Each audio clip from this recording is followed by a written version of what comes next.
বেসরকারি সংস্থার উদ্যোগে নারী নির্যাতন, কোন শিশু নারী ধর্ষণের মতো ঘটনা, বাংলাদেশ পুলিশ বাহিনীর কার্যকর্তা নিষ্ক্রিয় করার চক্রান্তের বিরুদ্ধে মানববন্ধন ও মাননীয় প্রধান উপদেষ্টা বরাবরে স্মারকলিপি প্রদান অনুষ্ঠানে উপস্থিত সম্মানিত চেয়ারম্যান জনাব মাহমুদুল হাসান স্যার ও উপস্থিত আজকের অনুষ্ঠানের সভাপতি ঢাকা বিভাগীয় কমিটির সভাপতি জনাব জিয়াল রানা ভাই ও উপস্থিত সকল মানবাধিকার নেতৃবৃন্দ এবং সকল মিডিয়া, সকল সাংবাদিক ও সকল পুলিশ কর্মকর্তাবৃন্দ সবাইকে জানাই আন্তর্জাতিক মানবাধিকার পক্ষ থেকে ধন্যবাদ ও অভিনন্দন।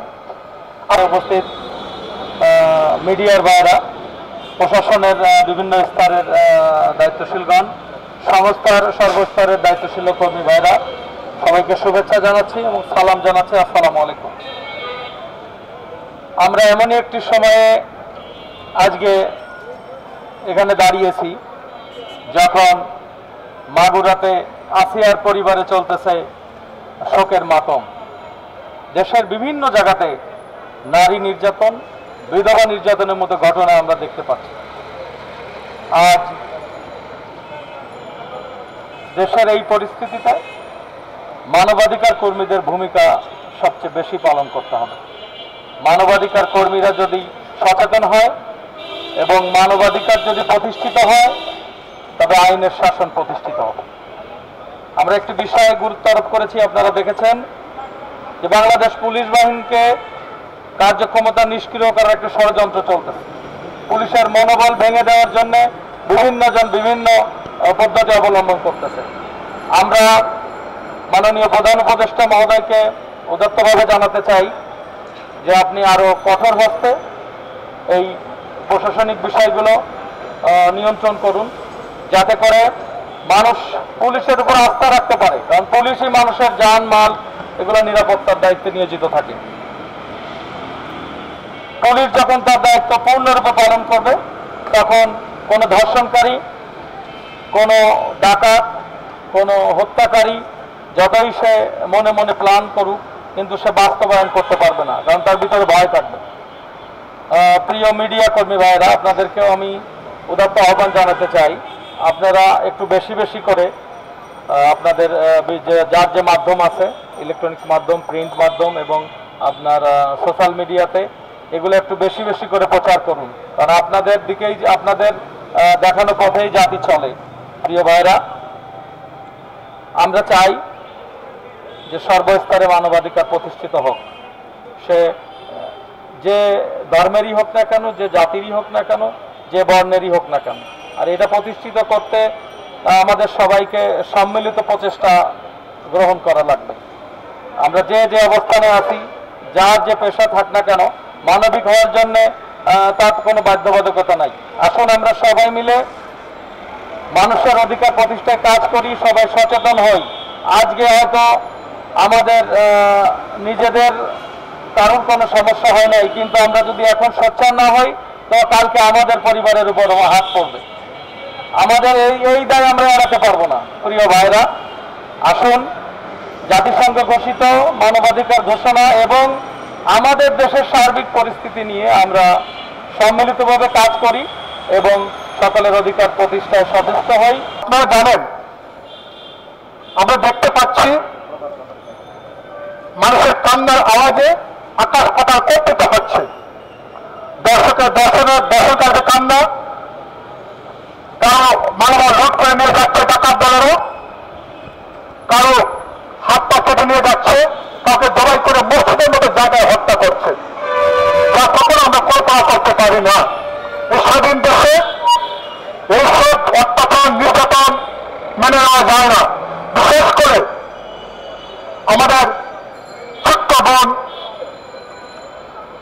যাকে আসিয়া, যাকে শ্বশুর, জামাই এবং বউয়ের মিলে দর্শন করে, এটা আইনে জাহিরের যুক্ত হার মানায়।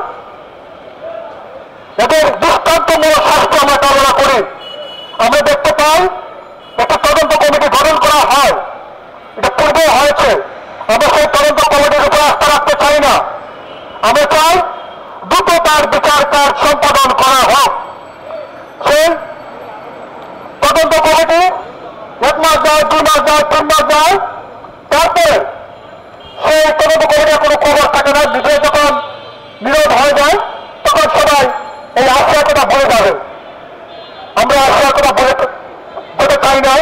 আমরা আন্তর্জাতিক মানবাধিকার আইনি সহায়তা তাদের সংস্থার পক্ষ থেকে ঘোষণা দিতে চাই। মাননীয় চেয়ারম্যান মহোদয়ের সামনে আমরা ঘোষণা দিতে চাই, মাননীয় চেয়ারম্যানের পক্ষ থেকে ঘোষণা দিতে চাই, আসিয়ার বিচার কার্য সম্পাদন না হওয়া পর্যন্ত আন্তর্জাতিক মানবাধিকার আইনি সহায়তা প্রদানের সংস্থা তার পাশে থাকবে, তার পরিবারের পাশে থাকবে। আসিয়ার মতো অনেক শিশুই মৃত্যুর পথযাত্রী।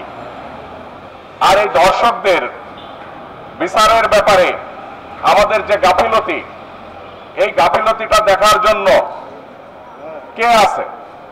এই গাফিলতিটা দেখার জন্য প্রশাসন যেই পরিমাণ তৎপর থাকার কথা ছিল ওই পরিমাণ তৎপরতা তাদের মধ্যে নেই।